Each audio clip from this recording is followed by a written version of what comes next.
Hello Kitchenatex! Welcome to my channel.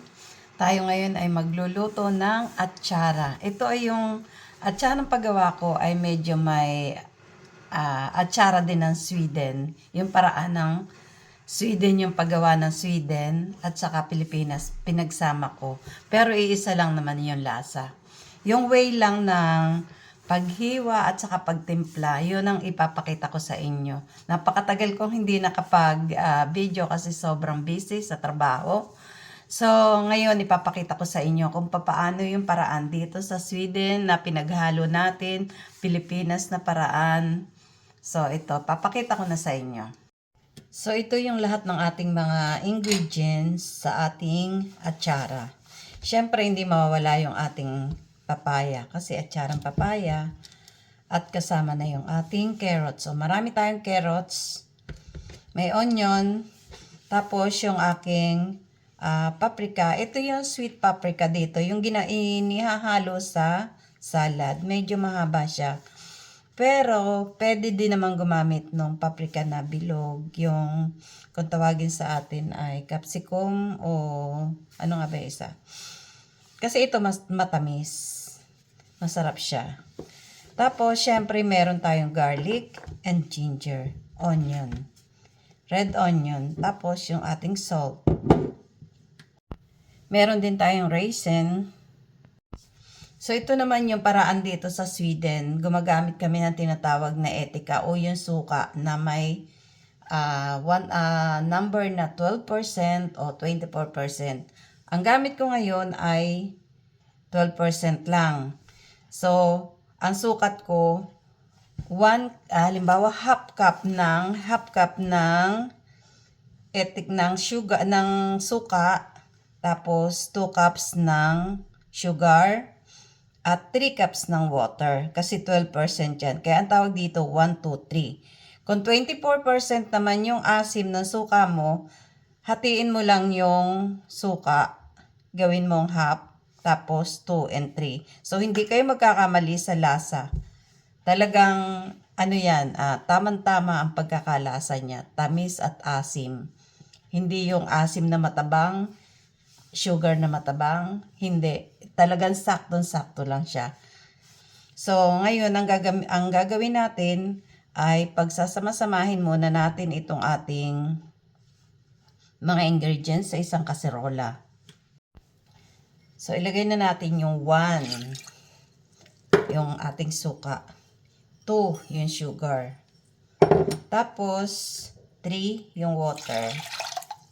3 water. Tapos, set aside muna natin habang hihiwain natin yung ating mga ingredients. So, umpisahan muna natin sa ating papaya. Ginagamit ko yung hindi masyado malaki kasi ito malaking masyado. So, dito ako sa medyo pino. So, maganda po ito pagka na madaling ma-absorb ng papaya yung ating liquid. So, ganito kapino yung aking papaya. Yan po ay perfect na sa ating atsara. So, ngayon, gadgad na natin lahat yung ating papaya. Lalagyan naman natin siya ng salt. So, lagyan ko muna siya ng 1 tablespoon na salt. Mahigit kalahating kilo po to, 600 grams. Yan, haluin muna natin. Tapos, set aside muna natin siya ng mga 30 minutes or 15 minutes, okay na siya. Habang hinihiwa natin yung ibang ating ingredients. So, hihiwain naman natin yung ating paprika, sweet paprika. So, yan. Strip lang natin siya. Ganyan lang.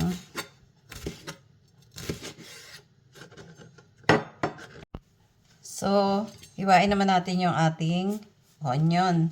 Ganito naman ako maghiwa. Strip din siya. Kasi lahat naman strip yung ating ginagawa. So, hiwain lang natin siya ng maninipis. Maninipis lang, wag yung nakapal. Yan.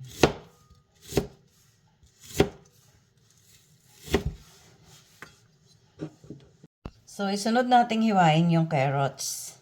Pero dahil sa Pilipinas ay sanay na may design yung ating atsara na pa-flower. So, gagamit tayo ng design. Pero konti lang. Hindi siya marami. At saka wag natin siyang kapalan. Yan. Ganyan lang. Oh. Yan. Ganyan lang karami. Kasi iba yung design natin na gagawin para sa carrots. So, ganyan lang naman yung paggagawa ng flower.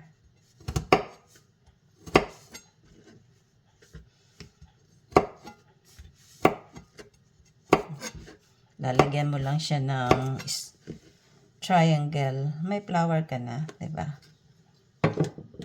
So, ayan na yung flower natin. Tapos, ang gagawin naman natin dito sa carrots ay ganito. Kasi atsarang carrots at papaya yung gagawin natin, no? So, ganito. Pwedeng gumamit kayo ng puro carrots lang. Kasi ganito dito eh. Ito yung mga appetizer namin kasi wala namang patatas. Ay, patatas. Papaya dito sa Sweden. So, carrots yung ginagamit namin. At saka onion. Yan. Ganyan lang. Hindi magkasama yung onion at saka ito pag sa Sweden. Ganyan lang yung ginagawa namin. Manipis lang siya. Ito, nung nagtatrabaho ako sa restaurant, kasi ngayon sa hotel na ako. Sa restaurant dati, ganito, pang design namin sa ibabaw ng karne o kaya ng isda. Atsara. Ganyan lang, hanggang maubos mo siya. Manipis lang yan. Maganda manipis, hindi makapal.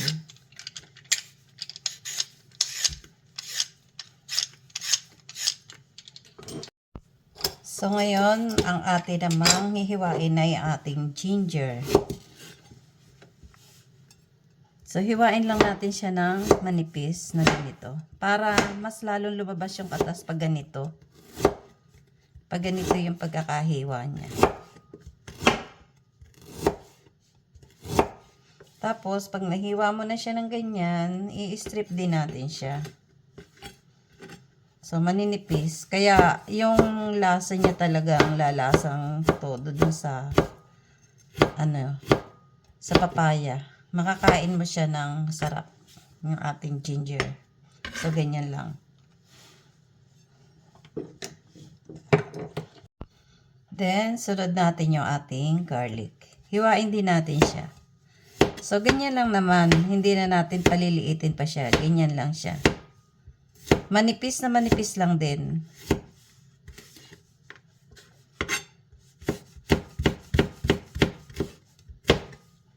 So, ayan, ganyan lang. Kasi yung isa, kaya ginanto ko kasi maano na siya. Manipis na. So, ganyan lang. Yan. So, ito na yung lahat ng ating mga ingredients. Pinagsama-sama na natin. Tapos, yung papaya naman ang ating uhugasan. Uhugasan natin at saka pipigain ng pigang-piga. So, ngayon, uhugasan natin yung ating papaya. So, ang gamit ko dito ay mainit na tubig. Ito, mainit naman yan. O, pwede rin na malamig lang. Pwede naman. Ito, mainit yung gamit ko. Kasi malamig. Pag malamig yung ginamit ko, malamig yung kamay. Sobrang lamig kasi ng tubig dito. Parang nasa freezer. Hindi lang parang nasa, parang nagaling sa freezer. So, ito mainit yung gamit ko. So, yan. Hugas na siya. So, gagamit na tayo ng gloves kasi ito kakainin na talaga ng hilaw eh. Kaya kailangan malinis yung kamay natin. Pipigain na natin ng pigang-piga. So, yan. Yung hanggat may makakatas ka pero kung hindi mo na kaya ng okay lang. So, ganyan lang.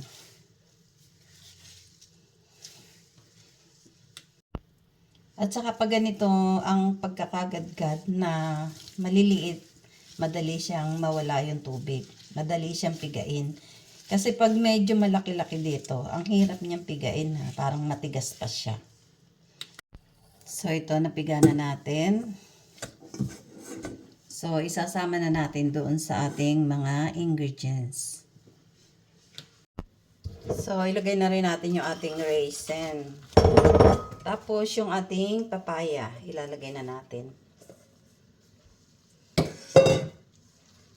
Sama-sama na yan. Nagtataka kayo kasi hindi ko pinapakuluan. Hindi na po natin pakukuluan kasi ano nga siya, maninipis yung ating hiwa. So ang gagawin naman natin dito sa ating water, sa liquid ingredients, ay pakukuluan naman natin. Ito yung pakukuluan natin. Pag tutunawin natin yan, tapos pag kumulo siya, okay na. So ito, kulong-kulo na yung ating ano. Pinakulo ko siya ng 1 minute. Nung halimbawa kumulo na siya, tapos nag-timer ako ng 1 minute para maluto yung ating suka. So ayan. Ayan, nakita nyo. Double na 1, 2, 3 yung ginawa ko. So 2, 4, 6 yung ating ingredients ng liquid ingredients para lubog na lubog yung ating atsara. So ayan, maluluto na yung ating mga mga ingredients na nakalagay diyan. Tapos malutong pa rin siya.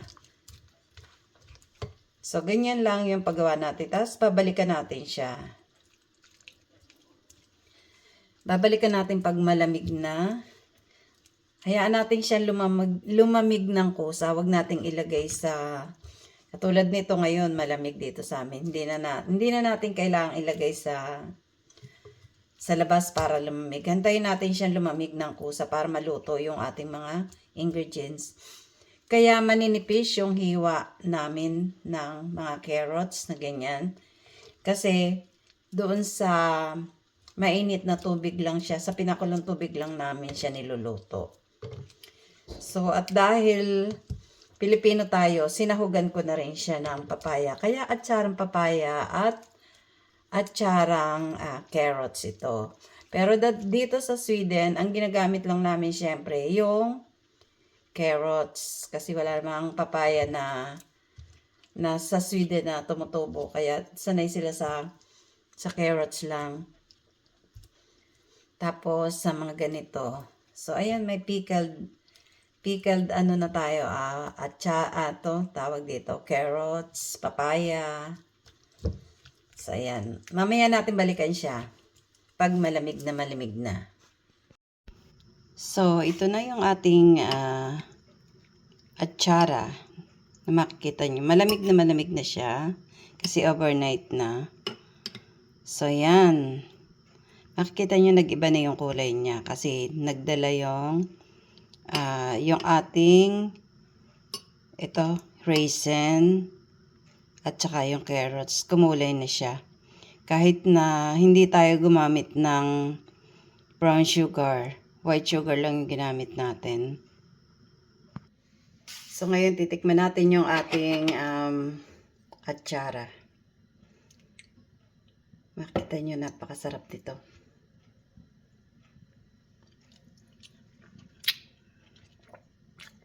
Super sarap. Ang sarap po. Gayahin nyo at masarap talaga siya.